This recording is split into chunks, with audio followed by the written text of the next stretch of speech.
In this episode, we talk about our story as best friends running a business. We go over some of the pros and cons, some of the struggles, some of the triumphs of doing a business with your best friend or your family. So check this episode out. This is the Marketing Natives, providing actionable ways to grow, improve, and succeed in your business. And now, your hosts, Christian and Aaron. So I think that, it could be a loaded question, right? Should you run a business with your best friend or family member? There's a lot of moving parts in there. I think that's why I chose the title, so that you guys would listen to the podcast. Exactly.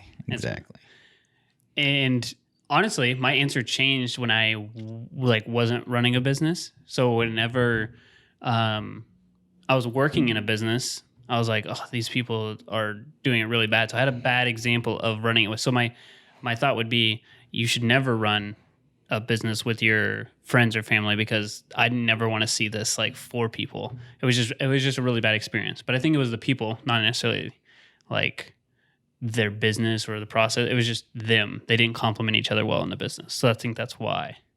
But I don't know. That was my initial perspective, which is probably, I don't know, maybe. I would say somewhat similar. You had family members who had family-owned businesses together too, right? Do what? You had family members who had done business together too, right? No. Oh, okay. I didn't know if you had been a part of a business or saw one from afar. That's why I was asking. No, I don't think so. Personal family? No, I don't think so. Okay. So to give it a little bit of a recap, we'll explain how Christian and I, so we are not family members, we are friends. So we kind of fall into this, but we'll give you guys a little bit of a recap. And if you want to go check out the previous episode, and it's our signature story about how we started the company, and that goes in a lot more depth of the details of what happened. But in a nutshell, we were friends for, I don't know how long before that. I know how long we've been friends now, for maybe 5 or 6 years before we started to get into the business. Mm-hmm. So we knew about each other, and we knew each other's, skill sets at that point, because we've been around long enough. And then that's what sparked the interest, for me to reach out to you and say, hey, I need somebody who can design things. And you're like, yes, that's me. So we already had the understanding and the trust level. So now it's just a matter of, do the skills align? So I think that's something that really helped us. But it was just me doing some marketing stuff, social media management, and I needed somebody to help out with the design side. And it just so happened to be that it was somebody who I knew and who was a friend. Like I said, I knew them for 5 or 6 years and got into the business that way. But I don't know. I don't think that's always the case, that somebody knows them for a period of time. For example, some people start businesses with somebody, they're like, oh, I'm an acquaintance with them, or I knew of them, or maybe it was an uncle or anything like that. So I think that's where you hear the horror stories, and I guess where the things go wrong, or the problems, or things change, I guess. Yeah, there was someone recently who was telling me about, they started the business with their best friend. Oh, it was one of Megan's friends from school. The husband basically started an insurance agency. And he started it with his childhood best friend. Okay, cool. So yeah, I thought it was kind of cool. And we had kind of a similarity on you're not my childhood best friend, but right. Obviously kind of my best we're friend. Adolescent, 18. Yeah. Right. So we didn't grow up our childhood, but when we were 17, 18, that's when we actually met and started this friendship. So it's definitely been a longer relationship than, like you're saying, an acquaintance, mm-hmm. or someone who you kind of just met. So I think that's one of the most important things, with doing family or best friends or any type of friend, is that, one, I think you said match the skill set that you need, right, to run the business. Right. Before just going he's my best friend, so let's just do it together, because it'll be fun to do it. Right. I also think now, looking back at everything, we sort of always meshed well because we were opposites. Right. And we didn't really know that, skill sets is one thing, but also just the way that we think as well, right? I think very methodical and creative side, and I'm very much like no, we need to go, we need to be, we need to be running around home base, and you're like, no, we're still going to first. Yeah. So I think something that I would recommend for people who are thinking about running a business with your family or a friend would be to do all these like personality tests and all this stuff, you know, Enneagrams and whatever. Yeah. And just get a sense for, okay, this is really going to be a good match, a good puzzle match. Like if you guys are both the same, no way. That's kind of iffy. It's kind of a bad territory to be in. Right. It's probably like it probably makes you best friends to like go to the bar or like go golfing or play sports with. Like that part of it's different, I think, because you're like, oh, we love doing the same things, but then you get into business and you're like, wait, no, I want to do this, and you're like, yeah, I want to do this, but I want to do it my way. Versus, oh no, I want to do this and I want to do it my way. Yeah. Like. So yeah, that's something that I would definitely highly suggest. Just take those tests and see. You know, because that's going to tell you and unearth a lot of issues before they even happen, right? And you can kind of play some scenarios, and you know, after you get those results, and you'll know, right, that you know things could go south just because you guys are too much alike, right? There's got to be some sort of balance in there, and I think that's what makes our partnership a really good one. Is that we're opposites in skill sets and like mindsets. But at the same time, we're very similar too. Right. It's a fine line between like we're both going after the same goal, which I think to Christian's point, like you guys could be very similar and probably still be successful in business. We're not saying that. It would just be harder. And if you don't take those tests or you don't figure out like, Christian wants to be talked to like this way, or he likes to be celebrated this way, and you don't know that, then you could be making them mad, or the conversations could just go, like you said, south. But taking those tests, you at least alleviate potential problems down the road. I think being aware is probably one of the biggest things. Yeah. And it's also, I guess, figuring out the fine line between personal and with business. Because, you know, for us anyway, like early days, we were both working at the same place and living at the same place. So we lived together for about 1.5 years, 2 years as we started the company. And our office was in the same, like literally same room, you know, it was 1,500 square feet and our office was there too. So you got to really, I guess we're kind of experts on the matter of the fine line between personal and business, because we literally had the fine line. Yeah, the thinnest line you can think of, yeah. But yeah, and then like there's also obviously, you know, other things to consider beyond just, you know, making a good match. You know, there's also like, what's the split going to be? And then it's also, you know, the type of company that you want to, you know, have either partnership or LLC or S Corp, whatever. Right. So there's definitely a lot of different things to look into, and to make sure that you're making the right decision when it comes to working like that. Because I feel like you hear a lot of horror stories, especially with the family run stuff. Yeah. Because there's like, you know, there's a lot of burned bridges that could happen, right? And a lot of bad things. Especially if the business doesn't go well. Like if it's not doing well and it's like, this is my son or daughter or wife, and it's like the business is not going well because of them, but you don't want to have that conversation with them because you're like, no, that's who I love. Right. But at the same time, it's like, if you don't fix this, we're not going to have a business. So like, it's tough. I think it's a tough conversation regardless. You have to have ridiculously tough conversations. Yeah. And I don't know, it may be just like a generalization or just a bad stigma of like family owned business, right?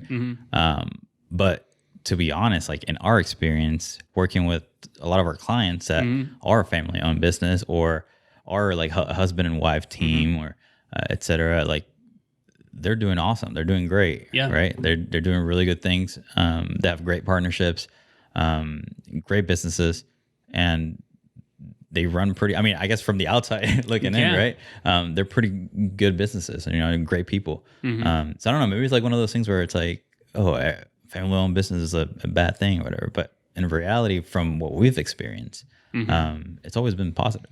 I think, and one of the things to look at it is like, there's a caveat to that, which is they've been in business for a decent amount of time. So it's like whoever spends the most amount of time, they figure out where they lay or where they lie, I guess. So like if they're husband and wife, they realize that, okay, this person's really good at this. I'm going to let them stay in their lane and I do this. And then they allow the business to grow because the reason you get into business is to grow, is to become more profitable, to change lives. But if you don't ever get out of your own way or their own way, then you just get stuck into the problem. So I think the reason our clients are successful and they are like family owned is because they realize each one of them had their own specialty and let them run their lanes. And they also, they probably blurred the lines a little bit between personal and business, but for the most part, it was like they never let the business get in front of the personal life. Like they never sacrificed that part of it, because I think once you start to attack the person, then you can't ever take that back. And it's like that affects the business and their personal life. And if it goes bad south personally, I think the business is just like right there to follow after that. Yeah. Business is a business, and it should stay there. Right. Separated from everything. Yeah. Yeah. And like I said, I think, the positive, I feel like, always outweigh, some of the, I guess, the negative stigma that it gets. Because like you said, like with someone like your best friend or family member, obviously you know them very, very well, right? And I think if you use that knowledge to your advantage, then you can make it work, and make it work like 1,000% better, right? Than with someone who, you may have just limited knowledge on who they are and how they work and all these things. So I think having that knowledge of that person, and then like with the help of the test that you take, hopefully during the beginning, I think it just makes for a great company, right? It makes for just a great business, a great partnership. It adds to that level of trust though too, because when you have that other person, like if you're in a partnership, if you guys are in a partnership now, or like you're with family or whatever, like hopefully the only thing you're not thinking about that other people do have to think about if they get into a silent partner or something like that is like, is this person like have the best interest in mind for me? Right. At least for us, we know that, hey, this is what we're both going to achieve, and this is how we help each other do that, and this is how we make an impact. And if it's a family, like a husband, wife or something, then it's like, we're doing this together. If the business is successful, we're successful. So it's like that trust factor of saying like, okay, one person isn't trying to screw over the other person. I think it's never something that's ever crossed my mind where Christian was like, all right, I'm going to try to get it to this level and then sell the company and then just never tell Aaron about it. Right. Exactly. And I feel like I wouldn't feel that way, or like I would probably feel that way if it was like someone who, when I moved to Dallas, like I met them right there and then. Networking or something. Yeah. Let's start a business together. Yeah. There's always just like that level of like, how well do I know this person? Exactly. So I think, trust is undervalued in this aspect. So like when you're running a business with your family, like you don't realize that trust. And it's why I guess you can have those uncomfortable, or like you can talk to people differently. Like, early on, Christian and I had very heated debates and conversations with like, he's still a friend now, so Franklin, very early on. And it's like, we would just go at each other about, I don't even know what, it was just probably stupid stuff. But the point is, we knew each other well enough that we could do that. It was probably not good for us to do it in front of him or whatever else. Like Franklin's still a great guy. So shout out to Franklin. But the point is, like, we could have those kind of conversations. So like if Christian was really upset with me, he would call me out on it versus just hopefully letting it fester for, 6 months and then be like, all right, screw this, I'm done. It's like, no, we had this heated conversation. And then, like I said, now it was years ago, I don't know what they're about, or, even recent ones, if we were upset with each other, I don't know what they're about, but we're able to let our emotions get out. And I think that's a positive versus I hate this guy. And then just, hey, if you would have had that conversation, be like, oh, he's got the best interest at my heart or whatever. I think also for I would say for the most part, because I'd have heard stories of other families and their businesses, but for the most part, I would say that there's a factor of reliability too, of just like showing up, right? Like going to work, just that little thing of like just showing up and going to work, just because like. Obviously, if you say you're sick, right, and you're my best friend or my family member, like probably gonna go to my house and check on me, like like there's just this level of like, honesty and you have to be a reliable person. And I just remember like back at Pizza Hut and having people call in like every week. I was like, oh man, I'm sick, and it's like, I know you're not sick, but whatever. Enjoy the lake. Yeah, exactly. So with from what we've experienced, I guess with each other, it's just more, we just show up or work from home or, Right. even if we're sick. But even if we don't want to show up or whatever, there's just, again, that honesty factor. It's like, look, I have this going on, like whatever. you Right. know? Whereas like, I think with other businesses, and like, I guess I'm going back to my Pizza Hut example. It's like just a bunch of like phony excuses and like, I don't know. Just, Well, there's not buy-in either, right? Right. So That's true. It's a little bit different. When it's only transactional, I think that you can only go so far too. So it's a positive and a negative because you've got to depend on the business for your livelihood, which sometimes can be crazy at home. But once we get it running and once it gets going, then it's kind of like a snowball effect. It starts to, I don't know, really make sense. And to like bring this back, I guess, like full circle. It's like, it goes back to we are like who we attract and what we do for our business. Like we've worked with a lot of, family owned businesses, and our deeper purpose for this is to have local businesses compete with the bigger guys. I think we talked about that in the very beginning of our company. Like, all right, yeah, we want to help local businesses and provide these marketing services for them so that they can compete with corporations. We talked about that, but we've never really expanded or we've never said it out loud as much. But then doing this podcast and talking about this, it's, I guess, even more powerful because local businesses have a huge advantage to corporations because they have the trust factor and that level of knowing versus like, if you go to a huge corporation, they have a board that will meet once a month, maybe twice a month, and they know them from going out to drinks and whatever else, but it's not that deep level connection and that focus of going together. So that's why like,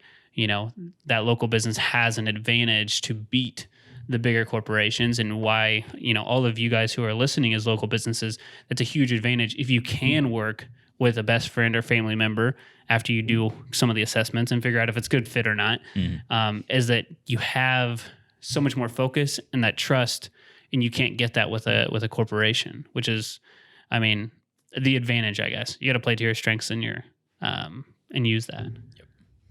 But I was going to ask you, this is just more of like a rapid fire. You can just ask me, but now that we're talking about it, I'm just curious, like, what's been the hardest part about working with like somebody versus, like, also, I guess to clarify, like, I think it's so much easier for you to run a business with somebody else as a partnership than it is a single entrepreneur or whatever, solopreneur, because you at least have somebody to bounce ideas off of and stuff like that. But I absolutely understand if people want to run it themselves. That's just what they want to do. But I was just more curious, like, what's been the biggest challenge for you? I mean, I think what you mentioned earlier, like the just having heated debates in the beginning. And I feel like you need to have, again, a deeper level of understanding of the business and set out certain rules. Like, you can set out your code of conduct and like your dress code and all that stuff. But beyond that, there needs to be like a deeper understanding between the owners and just a different set of rules where, you've sort of agreed to, if we have arguments and it's side A, side B, and there's no budging, who's going to be that third person, that referee, right? That tells us like, oh, you're right, you're wrong, or whatever, to figure something out. So I think at the beginning, we didn't really have that. And it was a lot of, butting heads with different things. And I think, that's totally something that you can fix, right? Again, by just having that deeper understanding and just sort of a set of rules or agreement that, when a scenario like this happens, or whenever we don't agree about something, like this is how we are gonna, handle that situation or solve that. And again, like we're a 50-50 partnership. So, I think that in the beginning was also maybe struggle, and it hasn't been a problem or anything. Right. But I remember early on, it was either a business coach or maybe our current coaches that, said like, oh, that could be dangerous, right? If we don't agree on something, who's going to be that person that, So, I mean, we haven't had anything or any issues with that. But I would say, maybe communication and that set of rules on how to handle disagreements, I guess, was probably some of the biggest struggles. Okay. What about you? What would be me? I guess just the opposites for me. So like you operate differently than I do. So it's like, and that's something that I'm learning with everybody. So like with all our employees and with just anything else, like, I listened to a podcast the other day and it's like you starting off with a warm tone in a conversation in the very beginning, even for 2 minutes, will set the tone for everything else for the future. So like I want to like, hey, we're on this call for business. Let's talk business. But instead, it should always be like, hey, so how are you doing? Or like, hey, that it was good to see you the other day. Or like, hey, whatever else. Like just small talk stuff like that. That perception of people is just so much better. So like to get back to your point, I want to run around home, like third base and heading for home by the time that you're running to first. So I always want to move things so much quicker. So I'm like, oh, like, why is Christian not moving this quick or whatever? So like that would be frustration for me, or it used to be. And it's not necessarily a frustration with you. It's just my own internal dialogue of like, if we're not moving or if we're not making progress, then we're falling behind. And whoever I'm racing, I don't know who I was racing, then, I just felt like I wasn't winning or I couldn't be successful or whatever. So it's the same thing as like with our employees or anything like that. It's just understanding that everybody's different. And so you're working with people. Mm-hmm. So I think I could have like started a business on my own, but I don't think I would be as successful, or it wouldn't have been as fun, So I think that's the thing is, do I think I could have? And I think that's for everybody who's a local business owner who's listening right now is like, could you start it on your own? Probably. Could you be successful? Probably. But to what extent, or, whatever, how you define success may be different. But to me, it's just be kind of like, as we're going through COVID, it's like, I got to make all these decisions myself. I don't have anybody to bounce it off of. Like that would just be hard. And it seems like, I would probably give myself stress, and I don't have any stress. So long tangent to say, it's just, we just have different motivations for movement.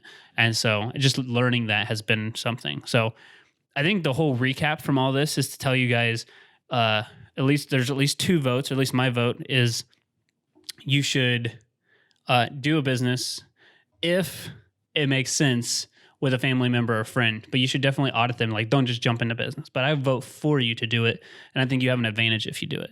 All right, so if you guys want our free training to walk you through our 3-part proven system to attract, qualify, and convert leads, I would just go ahead and click the link below, whether you're watching on YouTube or our podcast, any way that you're consuming this content. There will be a link in the description. It's a 38-minute training. It walks you through exactly how to qualify, and convert more leads. It's something that we struggled with in the very beginning of the business, and it's really helped us now. So if you're a local business owner and you are working with a family member or best friend and you want that advantage, this training will walk you through exactly how to do that, and would love to have you check out the free training.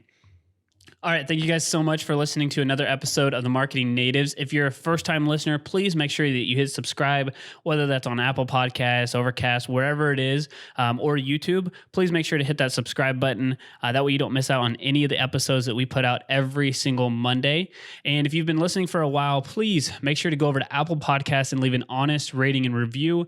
If you leave us a review, we will shout you out on the episode, on one of our future episodes, and it really helps us to reach more people. So if you're that local business owner or you're listening to this and you know of somebody who's a local business owner who's in a partnership with their family member or best friend, make sure to share this episode with them, and we'll talk to you guys next time. The Marketing Natives Podcast is a production of BitBranding.